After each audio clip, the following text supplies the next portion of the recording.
insight on President Trump's address before Congress, let's speak with Trisha Craig, Executive Director at the Princeton Institute for International and Regional Studies. Trisha, thank you for making the time to join us today. President Trump, he covered a lot in that very lengthy speech. Let's start off with your initial reaction to the address. What were your three main takeaways?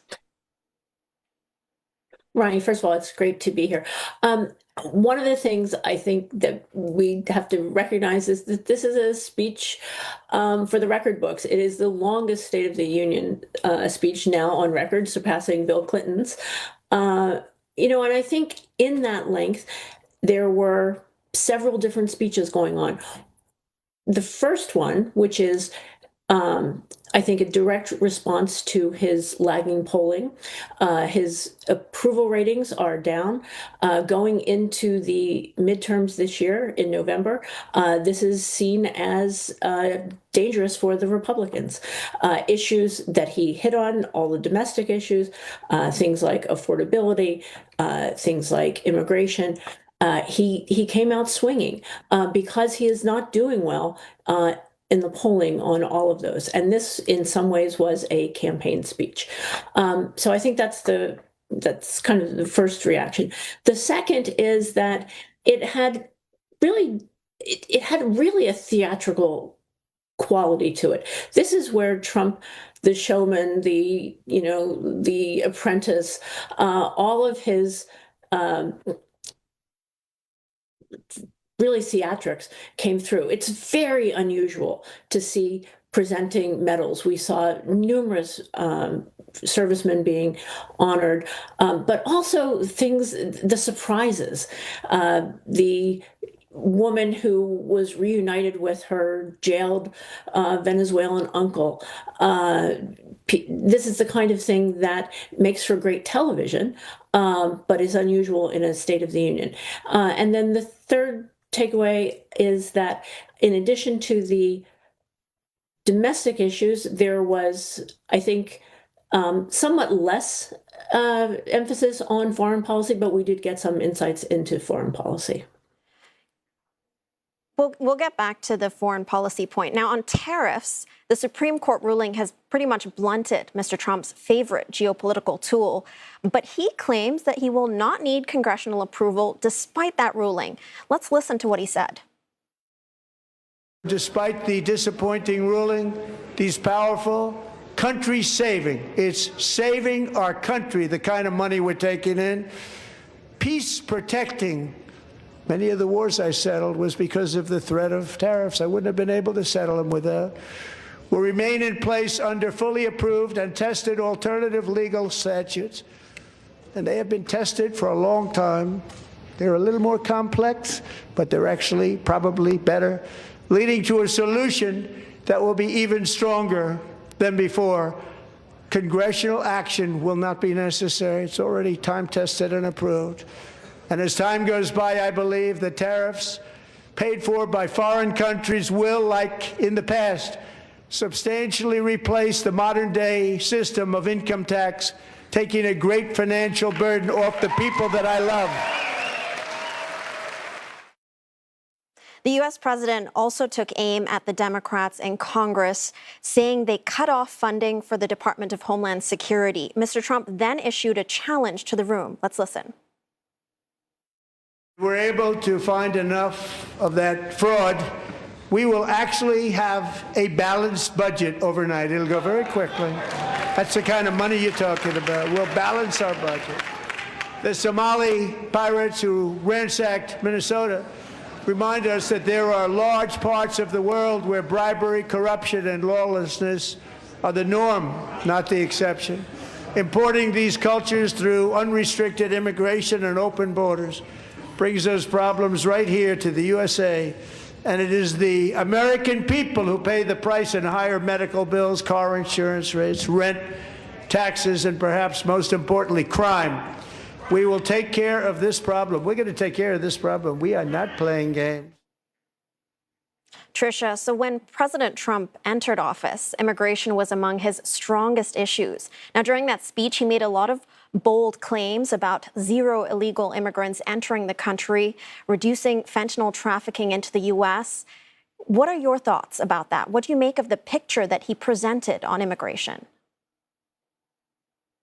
I think this was really striking.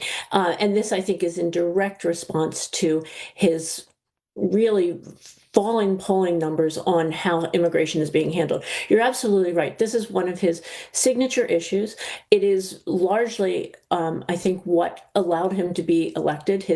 Under the Biden administration, the southern border in the U.S. was fairly open, and he came in promising to change that. However, with the activities of ICE, for example, in Minnesota, with the deportation of not the worst of the worst, but law-abiding people who had been here, often in the process of trying to become citizens, there's been a real change in public opinion. Throughout this speech, we got graphic examples, really often very gory, about illegal immigrants. And so I think he's going back to that idea of, they don't send us their best. They send us rapists. They send us criminals. They send us people out of institutions. And this is really, I think, trying to go back to one of his earlier campaign playbooks of demonizing immigrants, when in fact the vast majority of people who've been deported have no criminal records, and we're seeing a lot of opposition to the tactics, the masked law enforcement officers who are taking people out of their homes, and this is going to be an issue in the upcoming election. It's clearly a key issue because he got a standing ovation when he said, and I quote, "The first duty of the American government is to protect American citizens, not illegal aliens." Despite the criticism that his deadly ICE crackdown has been facing, what is driving support for this policy? Well, I think there is a substantial part of the American people who would like to see a different kind of immigration policy, one that is more restrictive, one that is perhaps talent-based. But at the same time, people in their own communities don't necessarily want to see their neighbors who are immigrants rounded up and deported.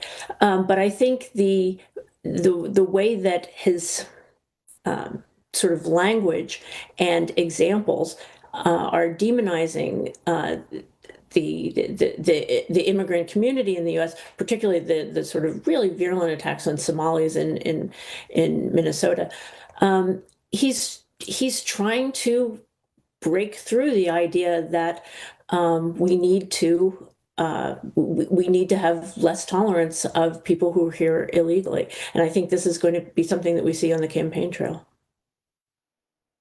I want to shift now to tariffs again. The Supreme Court ruling, as we mentioned, has said that his tariffs were illegal. But he's clearly still pushing that his tariffs will remain in place. How exactly? How does he plan to do this? Well, I think the issue of tariffs is quite complex. The way that he talks about the effect of tariffs, he insists that it is foreign countries paying tariffs, when in fact these are typically tariffs that are costs that are passed on to the end consumer. And we've seen in the last couple of days with the tariff ruling by the Supreme Court, a number of big companies like FedEx and things like that asking for refunds on these tariffs that have been deemed illegal. There is some justification in law, although it is a contentious point, whether the 10% that the president has announced is something that he can do unilaterally without the backing of Congress. These are not permanent tariffs. They have, I think, 180 days. There are things that are exempted from them.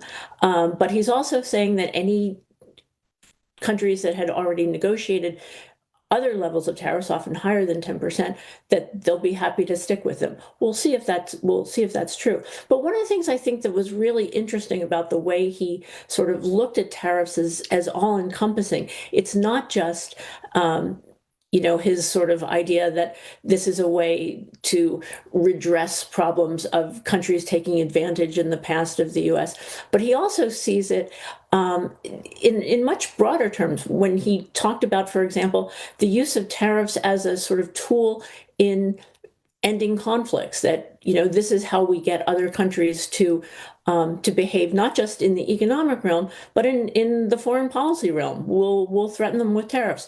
It's also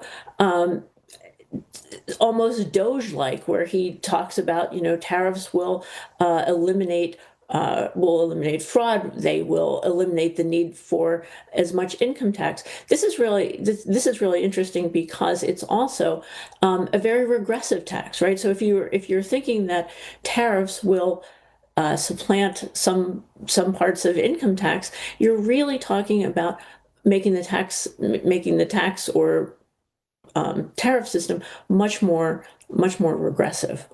Speaking of ending conflicts, as you had mentioned, he reiterated again that he's ended 8 wars, and he also spoke about the tensions with Iran, vowing that Tehran would never have a nuclear weapon, and claiming also that Iran was working on a missile that could hit the U.S. Let's listen to what he had to say. As president, I will make peace wherever I can, but I will never hesitate to confront threats to America wherever we must. That's why in a breakthrough operation last June, the United States military obliterated Iran's nuclear weapons program with an attack on Iranian soil known as Operation Midnight Hammer. They were warned to make no future attempts to rebuild their weapons program, and in particular, nuclear weapons, yet they continue. They're starting it all over. We wiped it out, and they want to start all over again, and are at this moment again pursuing their sinister ambitions. We are in negotiations with them. They want to make a deal, but we haven't heard those secret words. We will never have a nuclear weapon. My preference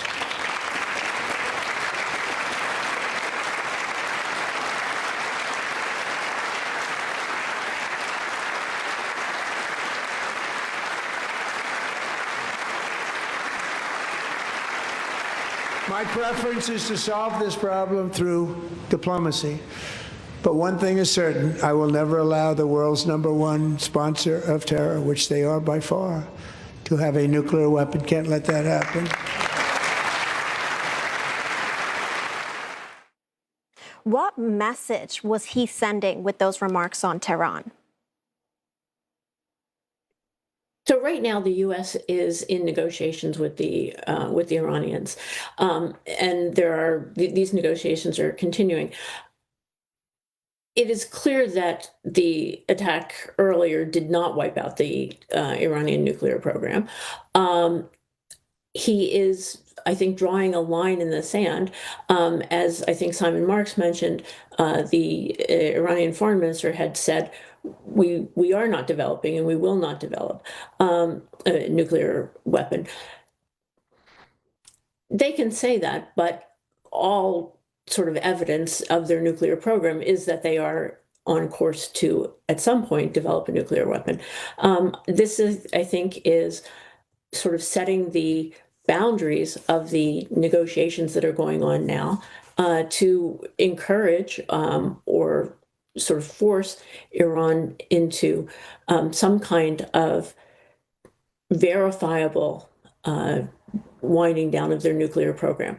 If that doesn't happen, then I think it's not clear where the U.S. Right now is intending to go and how far they're intending to go. But we are seeing sort of ramping up of the threat of some kind of more serious conflict right now. I want to look at his overall speech because economy is a key voter issue as we head into the midterms later this year. Was he able to convince Americans that the economy is doing well? What has he delivered on, and where do you think he has failed? This was clearly the one of the central messages of the speech. He talked about affordability. This is something that Americans are struggling with, and he really honed in on several of the key areas where Americans are finding their paychecks not going as far. One is the cost of housing, which he talked about, and talking about not allowing corporations to buy up single-family homes. He talked about healthcare, where he talked about getting drug prices down. He also talked about prices in general, sort of grocery prices. And in all of those, I think, even though he's hitting the issues that Americans care most about and are sort of top of mind, I'm not sure that he was utterly convincing, particularly when he's talking about when he's talking about inflation plummeting. People can see that inflation is in fact not plummeting. It has moderated somewhat since he took office, but it is still well above where the Federal Reserve would like to see the targets. In terms of prices coming down, he talked about a couple of grocery items where prices have moderated, but in fact, grocery prices continue to rise. With healthcare, he's talking about bringing drug prices down. There are some drug prices going down, but in other areas they're still rising. And sort of hearkening back to his original 2016 promises to replace the Affordable Care Act or Obamacare with a different, big, beautiful healthcare policy. We're not getting any specifics about that. And on housing costs, economists don't think that changing the way that the corporate sector can buy up blocks of homes will have a huge impact on affordability of housing. He's also, I think, with housing, trying to reassure, particularly people who've held their houses who've owned their homes for a long time, that prices won't go down, because he's afraid of alienating people for whom the wealth that they've built in their homes is one of the biggest parts of their personal wealth. So even though he's claiming a lot of progress on the kinds of inflationary issues that Americans care most about, I think he's not necessarily that convincing. And when we look at polling in terms of where people think his handling of the economy is going, he has a lot of ground to make up that this speech, I don't think, has allowed him to do. One thing I noticed throughout his speech, and you touched on this a little bit earlier, he highlighted the stories of several people that he called American patriots. What was he trying to achieve by doing that? I think for Trump, who not only has a sort of